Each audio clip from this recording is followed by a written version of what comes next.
Écoute-moi bien parce que ça, ton concessionnaire ne te le dira jamais. Pendant que tu pleures à la pompe avec ton TMAX ou ta grosse GS, une petite moto indestructible fait 1000 km avec un seul foutu plein. 1000 bornes pour le prix d'un kebab. Le monde entier l'utilise pour survivre, mais nous les Français, on l'ignore par pure arrogance. La vérité va faire mal. L'illusion de la pompe est notre quotidien. Regardons la vérité en face 2 minutes. À chaque fois que tu vas faire le plein, c'est la même angoisse. Le prix du litre qui te pique les yeux, le ticket de caisse qui te donne envie de chialer sous ton casque Araï à 800 balles. C'est ça, notre quotidien de motard français aujourd'hui. On s'est fait complètement matrixer le cerveau. Observez bien autour de vous.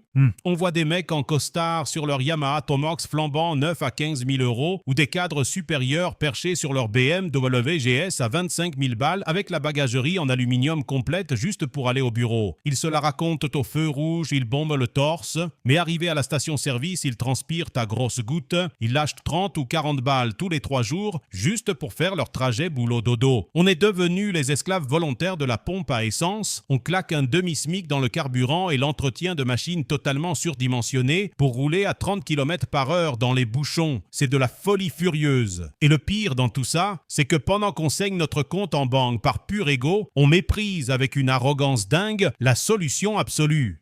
Non, les vraies motos aux 1000 km. Mais je vois déjà les commentaires arriver. Ouais, t'es bien gentil avec tes leçons d'économie, mais une moto qui fait 1000 bornes avec un plein, ça n'existe pas, c'est du mytho. Faux, absolument faux. C'est là que les chiffres entrent en jeu, les vrais. Et je vais vous prouver, donnez en main, qu'on est collectivement à côté de la plaque. Prenez la référence absolue, la petite Honda CB 125F. Une bécane utilitaire, simple, que les coursiers du monde entier poncent jusqu'à la corde. Vous savez combien ça consomme en conditions réelles ? 1,5 litre au 100 km. 1,5 litre. Avec son réservoir de 11 litres, vous avez une autonomie de plus de 730 km. Tu fais le plein pour moins de 20 balles et tu roules pendant 3 semaines sans remettre les pieds à la station. Ton pote en TMAX.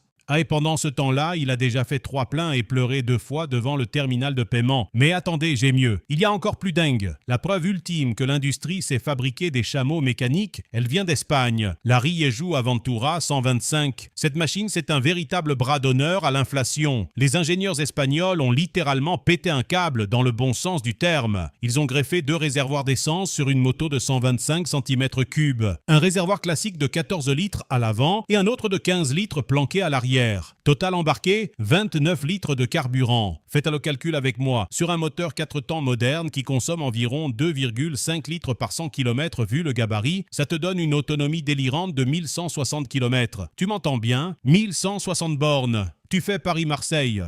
Tu vas boire un café sur le Vieux-Port et tu remontes jusqu'à Lyon avant même que le voyant de réserve ne s'allume. C'est de la pure sorcellerie mécanique au service du portefeuille. Et pourtant, en France, silence radio total. Le snobisme français face aux petites cylindrées. Alors pourquoi on snobe ces machines de guerre économiques ? Je vais te le dire, et ça va piquer un peu, c'est notre ego surdimensionné. En France, on a cette maladie mentale qui consiste à croire qu'une 125 cm3, ce n'est pas une vraie moto. Pour le motard gaulois de base, si tu n'as pas le permis A, un moteur qui sort au moins 100 chevaux et un pot d'échappement qui réveille tout le quartier, tu n'es qu'un gamin sur un jouet de manège ou au mieux un livreur de pizza. On a littéralement associé la cylindrée à la virilité. C'est tragique ?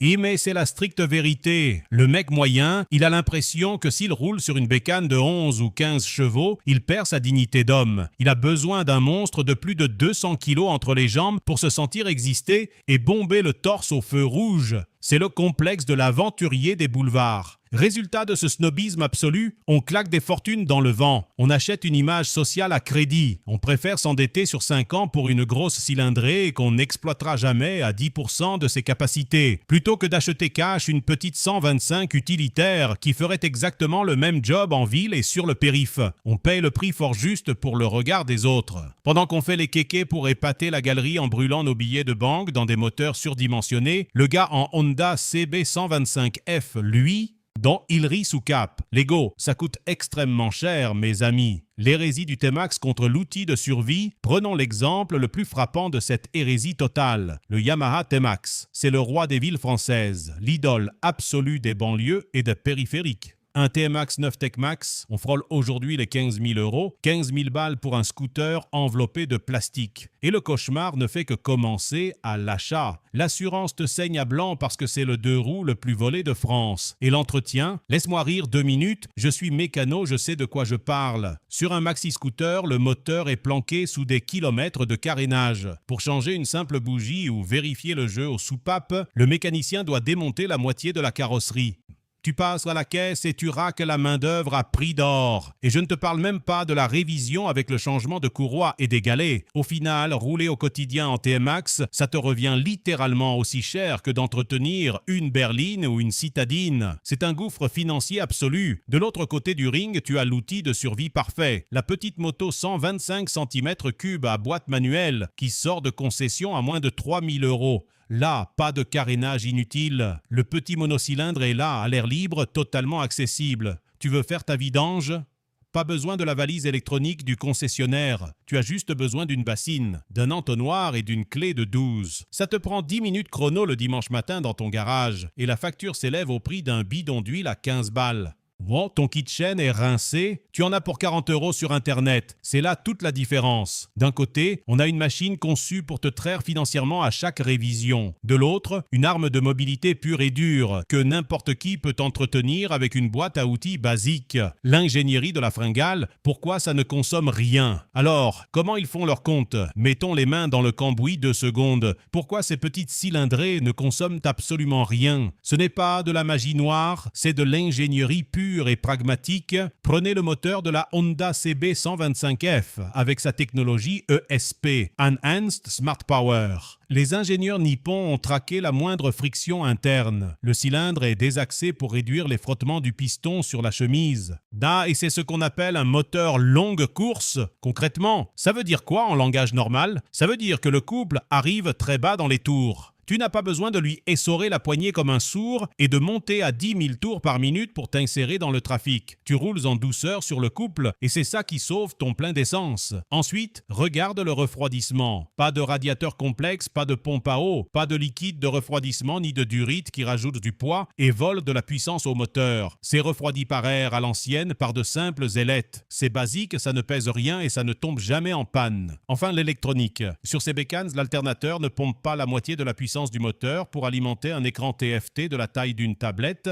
Sur un radar de recul ou des selles chauffantes, il n'y a aucun parasite. L'intégralité de la goutte d'essence que tu brûles sert uniquement à faire tourner la roue arrière. C'est de l'efficacité mécanique absolue. La réalité économique mondiale, sortons de notre petite bulle française 2 secondes et regardons comment le reste de la planète fonctionne. Pendant qu'on pleure sur le prix du samplon 98 pour nourrir nos motos du dimanche, le vrai monde, lui, survit grâce à ces petites cylindrées. Allez en Asie, en Inde, au Pakistan, au Vietnam. Ou traverser l'Atlantique vers l'Amérique du Sud en Colombie. Là-bas, une moto 125 cm3 n'est pas un jouet de loisir pour aller parader en terrasse. C'est le cœur battant de l'économie locale. C'est une bête de somme absolue sur laquelle un père de famille transporte littéralement sa femme, ses gosses et toute sa marchandise pour aller bosser. Le prix de l'essence rapporté à leur salaire moyen est un véritable carnage financier. Pour un travailleur à Karachi ou à Bogota, un plein d'essence représente un sacrifice énorme. Ils n'ont donc pas le droit à l'erreur. Ils exigent des machines capables de rouler des années sur l'équivalent d'une goutte de carburant sur des pistes défoncées sous des chaleurs écrasantes de 40 degrés. Et ces petits moteurs encaissent sans jamais broncher. Ils font tourner des pays entiers, livrent la nourriture, transportent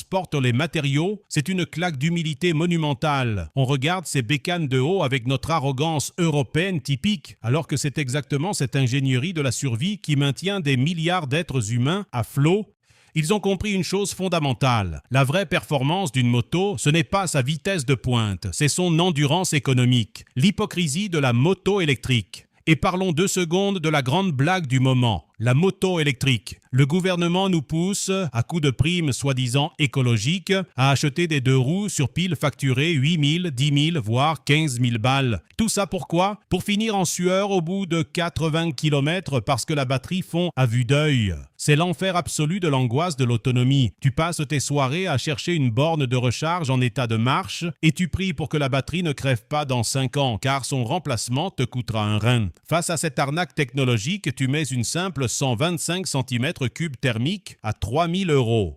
Elle boit 1,5 litre au 100, ne demande qu'une vidange par an et t'offre jusqu'à 1000 bornes de liberté totale avec le bon réservoir. Pas de câble, pas de stress lié au froid qui tue l'autonomie, juste de la mécanique pure et ultra fiable. Faites le calcul du coût réel par kilomètre sur 10 ans. La petite cylindrée thermique éclate littéralement l'électrique. L'hypocrisie verte, c'est sympa dans les bureaux parisiens, mais pour aller bosser tous les jours sans se ruiner, rien ne bat un bon moteur à combustion ultra optimisé. L'arme tactique anti-crise. Aujourd'hui, on se prend l'inflation de plein fouet. Tout coûte une blinde, le pouvoir d'achat fond comme neige au soleil. Et face à ça, la petite moto 125 cm3 n'est plus juste un moyen de transport, c'est devenu une véritable arme tactique anti-crise. Faisons les comptes.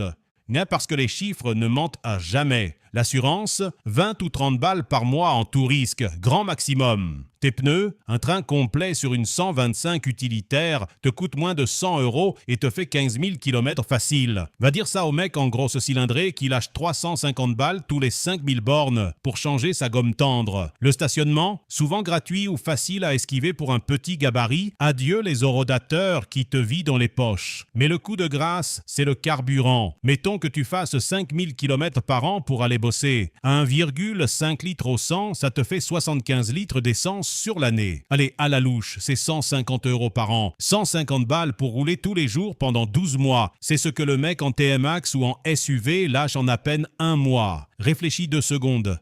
Au lieu de filer ton salaire durement gagné aux actionnaires des multinationales pétrolières ou à ton garagiste, tu fais quoi de cet argent? À la fin de l'année, avec les milliers d'euros économisés sur le plein, l'entretien et l'assurance, tu emmènes ta femme et tes gosses en vacances. Tu te paies de vrais restos. Tu reprends enfin le contrôle de ton fric. Le vent tourne, le retour à la raison. Mais attention, il y a de l'espoir. Le vent est doucement en train de tourner. Lentement certes, mais on commence enfin à voir un véritable retour à la raison chez certains motards français. Pourquoi? Parce que le portefeuille a fini par prendre le pas sur l'ego. Quand tu n'as plus un rond à la fin du mois, tu arrêtes de faire le malin. Regardez les chiffres de vente en concession. Les petites cylindrées utilitaires, les 125 cm3 basiques, et les Honda CB 125F et les petites motos abordables commencent à gratter des parts de marché sérieuses. Les mécanos comme moi voient débarquer des mecs qui revendent leurs gros cubes hors de prix ou leurs maxi-scooters de luxe parce qu'ils n'arrivent plus à payer l'assurance et l'entretien. Ils ravalent leur fierté et découvrent la magie de la moto pragmatique. Le culte du toujours plus gros, toujours plus cher se fracasse contre le mur de l'inflation. Le motard d'aujourd'hui en a marre d'être une vache à lait. Le mec cool, ce n'est plus celui qui a le plus gros crédit sur le dos pour frimer en terrasse. Le vrai mec cool, c'est le gars malin qui snobe les stations-service. Alors, on arrive au bout de cette histoire. On a vu les chiffres, on a parlé mécanique et on a mis le doigt là où ça fait mal. Maintenant, j'ai un vrai défi à vous lancer. Une question qui fâche, et je veux que vous soyez brutalement honnête dans les commentaires sous cette vidéo. Est-ce que tu es capable, là, demain matin, de mettre ton ego dans ta poche? Est-ce que tu as les tripes de rentrer dans une concession, de passer devant les monstres de 1000 cm3 à 20 000 balles qui brillent sous les spots et de demander les clés d'une simple 125 cm3 utilitaire pour faire un essai pour tes trajets quotidiens? Ou est-ce que tu as trop peur de ce que tes potes vont dire en te voyant arriver au café du coin? Dis-le moi franchement dans les commentaires. Pas de langue de bois, juste le réel. Tu préfères saigner ton compte en banque pour le regard des autres ou rouler malin? Et si vous voulez qu'on aille encore plus loin, et si vous voulez que je foute une Honda CB 125F ou cette fameuse Rieju Aventura aux 1000 km d'autonomie sur mon pont élévateur pour tout désosser, si vous voulez un vrai démontage de mécano pour voir si ces machines sont vraiment indestructibles de l'intérieur, faites-le savoir. Mettez un énorme pouce bleu si cette vidéo vous a remis les idées en place et abonnez-vous tout de suite si vous en avez marre du marketing de luxe et que vous voulez de la vraie mécanique. À la prochaine!